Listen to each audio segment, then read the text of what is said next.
दोस्तों नमस्कार। क्या वास्तव में केजरीवाल साहब ने 15 सुनहरे मौकों को खो दिया है अपनी पॉलिटिकल लाइफ में? ये सवाल मैं आज आपसे क्यों पूछ रहा हूं? दोस्तों, पिछले दिनों मैं कई राज्यों के दौरे पे था। किसी ना किसी काम से मुझे अलग अलग राज्यों में जाने का मौका मिला। वहां के ब्यूरोक्रेट से, वहां के अधिकारियों से मेरे को चर्चा का मौका मिला। और अक्सर ऐसा होता है कि जब आप दिल्ली से जाते हैं तो लोगों की नजर दिल्ली में जो राजनीतिक घटनाक्रम है उस पर रहती है। और उसमें एक महत्वपूर्ण घटनाक्रम है केजरीवाल सरकार और उसका मोदी सरकार के साथ संबंध। अक्सर राज्य सरकार के अधिकारियों का यह कहना था, और खासकर जो नॉन बीजेपी स्टेट है, जैसे मैं बात कर रहा हूं तेलंगाना की, आंध्रा की, कर्नाटक की, तमिलनाडु की, केरल की, वेस्ट बंगाल की, ये सब नॉन बीजेपी स्टेट है। इन सब राज्यों में जो अधिकारी थे उनका कहना यह था कि केजरीवाल साहब ने बहुत इंपॉर्टेंट मौका खो दिया। और ये सीनियर अधिकारी थे जो वहां पे chief secretary, assistant chief secretary, senior positions पे रहे। और उन्होंने केंद्र में और राज्यों में दोनों जगह काम किया। उनका यह कहना था कि राज्य सरकार का सबसे बड़ा जो हेडेक होता है वो पुलिस और लॉ एंड ऑर्डर होता है। अगर आप देखें तो मैक्सिमम टाइम पॉलिटिशियंस का और ब्यूरोक्रेसी का जाता है बेसिक जो लॉ एंड ऑर्डर और पुलिस मैनेजमेंट या गवर्नेंस को लेकर, कि किसी तरह से राज्य में शांति बनी रहे, किसी तरह का उपद्रव ना हो। और बाकी जो काम होते हैं वो रूटीन डिपार्टमेंट्स होते हैं, लेकिन उनको भी काम करने के लिए दिक्कतें आती हैं क्योंकि राज्यों में अक्सर फंड नहीं होते। बहुत सारे राज्यों में शॉर्टेज ऑफ फंड्स हैं। इसीलिए राज्य सरकारें जो करना चाहती हैं वो नहीं कर पाती। अब इसकी तुलना आप दिल्ली से करें। दिल्ली में पुलिस और लॉ एंड ऑर्डर का टेंशन राज्य सरकार का नहीं है, वो केंद्र सरकार की जिम्मेवारी है। तो जो सबसे बड़ा टेंशन होता है राज्य सरकार में, अगर राज्य सरकारों की नीयत पुलिस का मिसयूज करना नहीं है, तो कोई भी राज्य सरकार इस बात से खुश होगी कि लॉ एंड ऑर्डर की जिम्मेवारी उनकी नहीं है, अब वो डेवलपमेंट पे फोकस कर सकते हैं। और दिल्ली जैसे राज्य में जहां पे बजट सरप्लस है, आपके पास इतनी आमदनी है कि आपके पास एक सिटी स्टेट है जिसको आपको मैनेज करना है। आपको कहीं बहुत ज्यादा खेतों में जाके काम नहीं करना, बहुत लंबा चौड़ा कोई इरिगेशन का प्रोजेक्ट नहीं है, इंफ्रास्ट्रक्चर नहीं है, सब कुछ बना बनाया है। और हिंदुस्तान की सबसे ज्यादा पर कैपिटा इनकम भी दिल्ली की। अगर हम इन बातों का ध्यान देखें, इन बातों पे सोचें, तो लगता है कि केजरीवाल ने अपनी लाइफ की, पॉलिटिकल लाइफ की सबसे बड़ी अपॉर्चुनिटी खो दी है। अब अगर आप इसको विस्तार से समझें कि ये 15 अपॉर्चुनिटीज कैसे हुई, किन बातों को लेके हम ये कह सकते हैं कि केजरीवाल ने अपना मौका खो दिया इस पूरे प्रोसेस में। दोस्तों, सबसे इंपॉर्टेंट चीज ये आती है, इस पूरे प्रोसेस को अगर हम ध्यान से देखें तो उसमें सबसे इंपॉर्टेंट चीज ये आती है कि अगर आप भारत का संविधान देखते हैं और उसमें शेड्यूल 7 में स्टेट्स की क्या जिम्मेवारी है ये बताया गया है। अगर आप उसको ध्यान से देखें तो वहां आपको ये पता लगेगा कि राज्य सरकारों के लिए जो काम करने के प्रावधान किए गए हैं वो ऐसे प्रावधान हैं, अगर कोई भी मुख्यमंत्री उन पर ध्यान देता तो राज्य सरकार या राज्य की जनता या आने वाले अतिथि, चाहे वो डोमेस्टिक टूरिस्ट हो या इंटरनेशनल टूरिस्ट हो या बिजनेस कम्युनिटी हो या स्टूडेंट्स हो, कोई भी अगर आता तो उस राज्य सरकार की बहुत तारीफ होती। ये बहुत क्लियर है उनका कहना। तो हमने उस पर फिर डिटेल में जब देखा और चर्चा करी तो वो क्या मौके थे जिसको केजरीवाल साहब ने अगर ध्यान दिया होता तो आज पूरा देश, क्या पूरी दुनिया में उनकी जय जयकार हो रही होती। अब वो मुद्दे क्या थे? दोस्तों, जब मैं हैदराबाद में था तो मैंने वहां देखा जिस तरह का डेवलपमेंट हो रहा है, या जब मैं बेंगलोर गया, जिस तरह का वहां पे डेवलपमेंट हो रहा है, इन्वेस्टमेंट आ रही है, ये सोच के वास्तव में ताज्जुब होता है कि राष्ट्रीय राजधानी, जहां पे सबसे पहले इंटरनेशनल फ्लाइट लैंड हुई हैं, जहां पे भारत सरकार के सारे अप्रूवल आपके 5 किलोमीटर के दायरे के अंदर हैं, वहां पे इन्वेस्टमेंट नहीं आ रहा और बाकी राज्यों में इन्वेस्टमेंट दिल्ली से ज्यादा आ रहा है। ऐसा क्यों?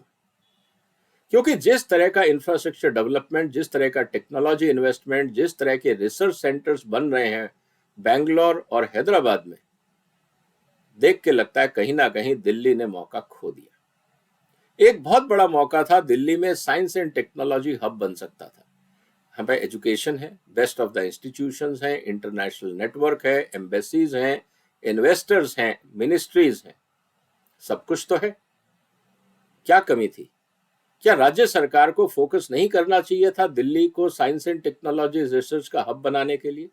जब दुबई जैसा शहर या सिंगापुर जैसा शहर अपने आप को रिसर्च हब बना सकते हैं, तो दिल्ली क्यों नहीं बना सकता था?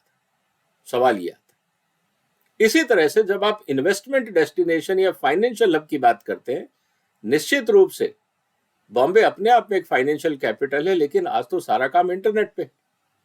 तो दिल्ली अपने आप में फाइनेंशियल हब क्यों नहीं बन सकता था, जबकि सारी मंत्रालय, सारे अप्रूवल, परमिशन तो दिल्ली में होने।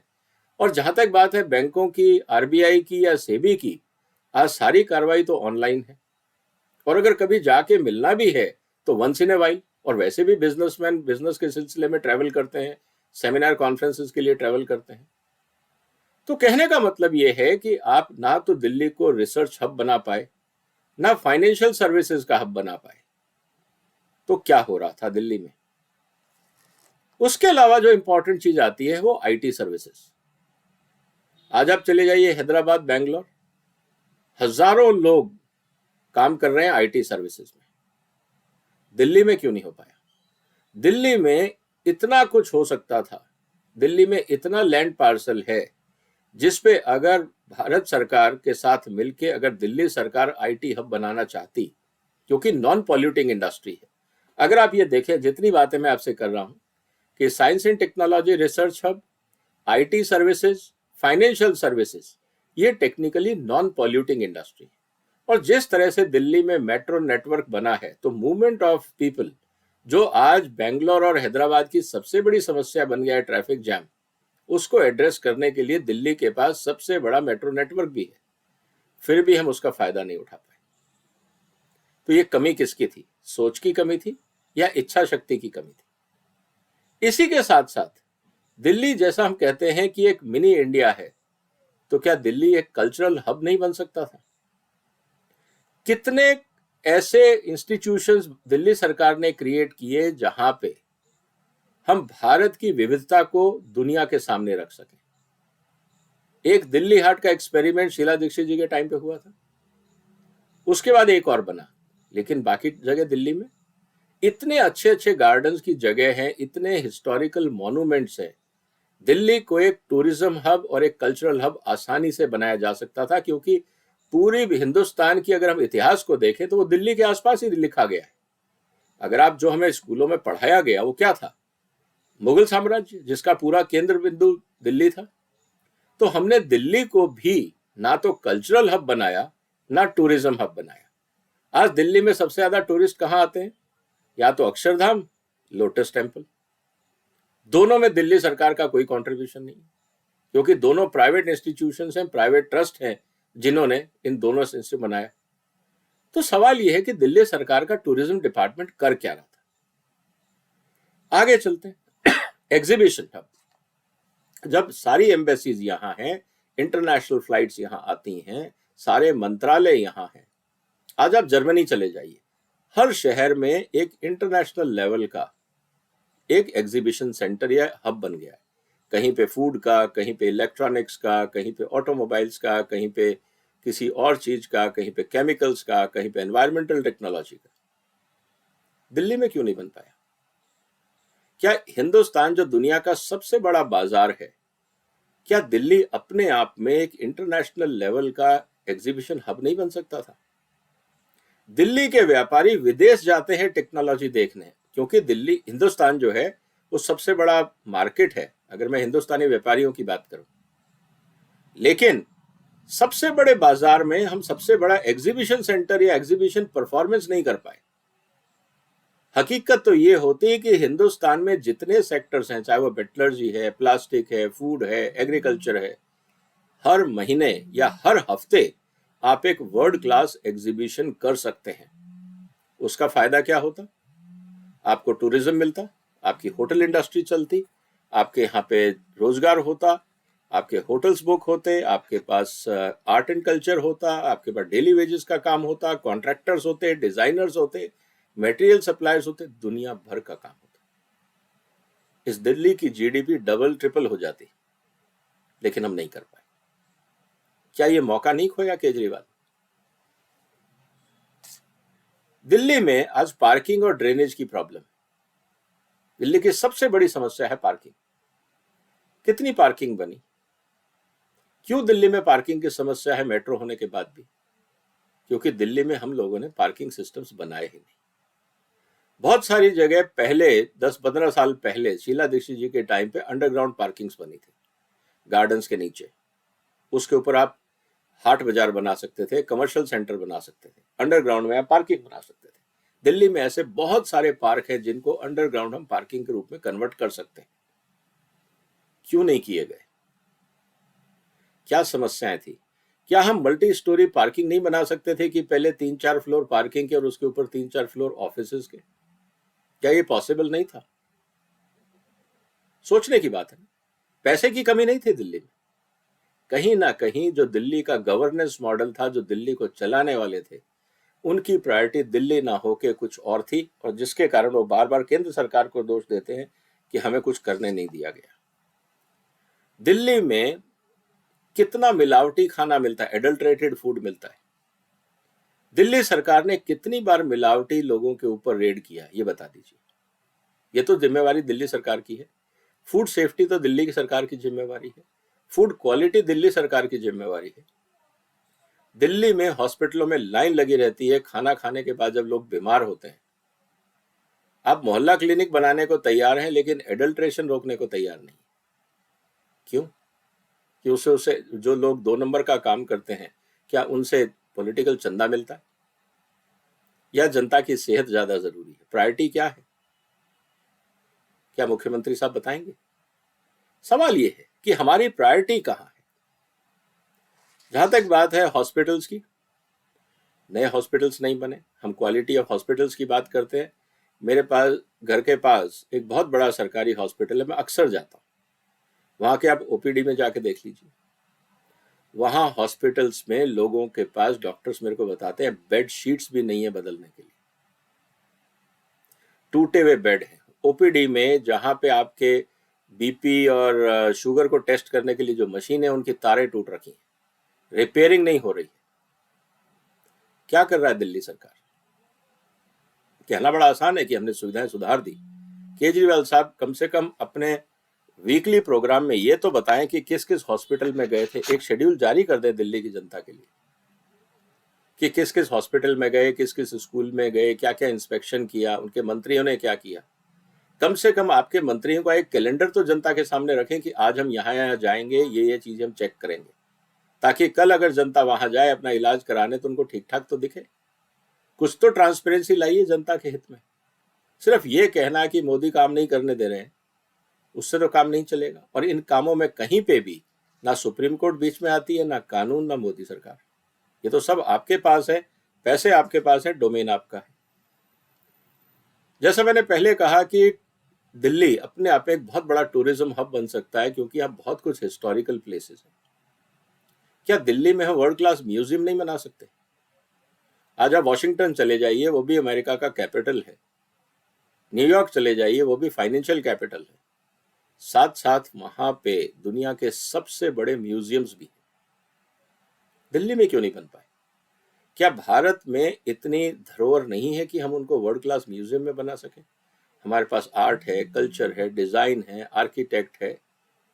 क्या नहीं है भारत में? अमेरिका में, जिसके देश की उम्र ही करीब 500-550 साल है, उन्होंने इतना कुछ विरासत अपने आप को एक म्यूजियम के रूप में जनता को अट्रैक्ट करने के लिए और अपने आप को पब्लिसाइज करने के लिए, अपने आप को प्रोजेक्ट करने के लिए बना दिया। तो भारत के पास तो दुनिया की प्राचीनतम सभ्यताएं हैं, और वो सब कुछ दिखाने को है जो लोगों ने ना देखा है, ना सुना है, ना समझा है। हम वो भी नहीं प्रोजेक्ट कर पाए। हम अपनी विरासत को दुनिया के आगे रख नहीं पाए, और फिर हम बोलते हैं कि हमारे को काम नहीं करने दिया जा रहा है। जो हम कर सकते थे हमने वो भी नहीं किया। तो क्या हम सिर्फ क्या टाइम वेस्ट करते रहे? एक और समस्या, पिछले दिनों मैं गया था किसी के क्रिमेशन में। आप जाके क्रिमेशन ग्राउंड्स की कंडीशन देख लीजिए। क्रिमेशन ग्राउंड के अंदर भी करप्शन है। किस तरह से, क्योंकि वहां इमोशनल एनवायरनमेंट होता है, लोग आर्ग्यूमेंट नहीं करते हैं, बार्गेनिंग नहीं करते हैं, लेकिन किस तरह से वहां पे लोगों को लूटा जाता है, वहां पे जो दलाल घूमते हैं, पूजा के नाम पे, अस्थियां विसर्जन के नाम पे, अस्थियां रखने के नाम पे, संस्कारों के नाम पे। और जानबूझ के अक्सर आपको दिखेगा क्रिमेशन ग्राउंड के अंदर कंप्यूटर अक्सर खराब मिलता है। क्यों? साहब कंप्यूटर काम नहीं कर रहा है, कीबोर्ड काम नहीं कर रहा है, सॉफ्टवेयर काम नहीं कर रहा है, इंटरनेट काम नहीं कर रहा है, ताकि जो वहां पैसा, क्यों देखिए डेथ तो इस समाज में रोज होंगी, लोग शमशान घाट रोज जाएंगे, छुट्टी हो नहीं सकती। तो ये कोई आर्ग्यूमेंट नहीं करेगा कि ठीक है जब तक इंटरनेट नहीं चालू होता हम क्रिमेशन नहीं कराएंगे, ऐसा तो कोई नहीं होगा। और ना ही लोग उस मूड में होते हैं कि वो बार्गेन करें या वहां बैठ के आर्ग्यूमेंट करें। दिल्ली सरकार की नैतिक जिम्मेवारी क्या है? आखिरी बार केजरीवाल साहब क्रिमेशन ग्राउंड में कब इंस्पेक्शन करने गए थे? सवाल पूछ रहा हूं जनता की हैसियत से, कि वैसे दिल्ली का नागरिक मैं जो देख रहा हूं वही केजरीवाल साहब से पूछा। उसके अलावा आज हिंदुस्तान में G20 बहुत बड़ा इवेंट है। G20 के अंदर केजरीवाल साहब चाहते तो एयरपोर्ट से लेकर हर गली मोहल्ले के अंदर G20 के गेस्ट को स्वागत करने, उनकी सुविधाओं के लिए, उनको दिल्ली में इन्वेस्टमेंट के अट्रैक्शन के लिए, उनको अलग अलग जगह पे दिल्ली के टूरिज्म के लिए आप फैसिलिटीज क्रिएट कर सकते थे। आपके पास एक मौका था। मोदी जी तो पूरी दुनिया से इन्वेस्टर्स और मेहमानों को लेके आ रहे हैं, कम से कम एक हॉस्पिटलिटी का काम आप कर लेते। वो भी आपसे नहीं हुआ, क्योंकि इवेंट G20 मोदी ने किया है इसलिए उसका बहिष्कार करना। क्या ये सोच है? तो दोस्तों इसीलिए मैं ये कह रहा हूं कि जब अधिकारियों से, मैं दूसरे राज्यों के अधिकारियों से मेरी जब उनसे बात हुई तो उन्होंने यही कहा कि केजरीवाल साहब ने अपनी जिंदगी में 15 ऐसे बड़े काम थे जो पूरी दुनिया देखती और उनकी तारीफ करती, उन्होंने सब गवा दिया। सिर्फ पॉपुलिज्म में टाइम वेस्ट किया, गवर्नेंस उनको आता नहीं। और इसकी और कहानियां वो मैं किसी और वीडियो में आपको बताऊंगा कि किस तरह से केजरीवाल का गवर्नेंस मॉडल था, क्यों अधिकारी इनसे परेशान है, क्यों कोई अधिकारी इनके साथ काम नहीं करना चाहता, खासकर ईमानदार अधिकारी। वो मैं अलग से चर्चा करूं। लेकिन क्या दोस्तों आपको नहीं लगता कि इतने सारे काम जो केजरीवाल सरकार खुद कर सकती थी ये नहीं कर पाई? सिर्फ ये कहना कि हमने स्कूल बना दिया, हॉस्पिटल बना दिया, स्कूल बना दिया, हॉस्पिटल बना दिया, और वहां भी क्या किया है? मैंने आपको हॉस्पिटल का इंतजाम बता दिया, बेड कवर तक नहीं है, ओपीडी में जो मशीनें होती हैं, बीपी की मशीनें हैं, शुगर टेस्टिंग की मशीनें काम नहीं करती। बेड्स की हालत देख लीजिए, हाइजीन देख लीजिए। मैं सरकारी हॉस्पिटल की बात कर रहा हूं, और उस हॉस्पिटल्स की जो उप मुख्यमंत्री के अपने विधानसभा क्षेत्र में है। मैं कोई बाहर नहीं जा रहा हूं, केजरीवाल साहब के सेक्रेटरिएट के सामने के हॉस्पिटल आप देख लीजिए। दिल्ली का जहां पे स्वास्थ्य मंत्री रहते हैं उनके 2 किलोमीटर के आसपास जितने हॉस्पिटल है वहां की कंडीशन देख लीजिए आप। ना पार्किंग है, ना फैसिलिटीज है, ना हाइजीन। और ये बात करते हैं कि हमने सब कुछ ठीक कर दिया। तो ये बात अलग है कि जो लोग दिल्ली में नहीं रहते हैं, जो एक्सपीरियंस नहीं करते हैं, उनको लगता होगा कि बहुत काम हो गया। लेकिन जो आम आदमी है जब वो फेस करता है प्रॉब्लम्स को, तो उस तस्वीर कुछ और निकल के आती है। तो दोस्तों मुझे लगता है कि एक बहुत बड़ा मौका था दिल्ली को चमकाने का, सुधारने का, अंतरराष्ट्रीय सिटी बनाने का। केजरीवाल साहब को ये मौका मिला था, दिल्ली की जनता ने मौका दिया था, पैसे की कमी नहीं थी, सब कुछ उनके पास था। शीला दीक्षित जी के टाइम से दिल्ली ने बहुत इंप्रूवमेंट कर दिया था इंफ्रास्ट्रक्चर में, उसके आगे बिल्ड करना था, लेकिन हम नहीं कर पाए। दुख होता है कि जब मौका मिलता है और हम उस मौके को गवा देते हैं और बाद में दोष किसी और को देते हैं। आपका क्या कहना है इस मुद्दे में? आप अपने विचार कमेंट बॉक्स में लिखिए, हमें भी पता लगेगा कि आपके क्या विचार हैं, आपको कहाँ सुविधाएं और असुविधाएं महसूस हो रही हैं दिल्ली में, या आप दिल्ली के बारे में क्या सोचते हैं, जरूर लिखिए। हो सकता है कि आम आदमी सरकार में कोई ना कोई आपके कमेंट्स को पढ़े और कुछ सुधार की कोशिश करे। आपने वक्त निकाला, आपका धन्यवाद। इस चर्चा को शेयर कर लीजिए, इस चैनल को सब्सक्राइब करिए। फिर मुलाकात होगी। फिलहाल वंदे मातरम।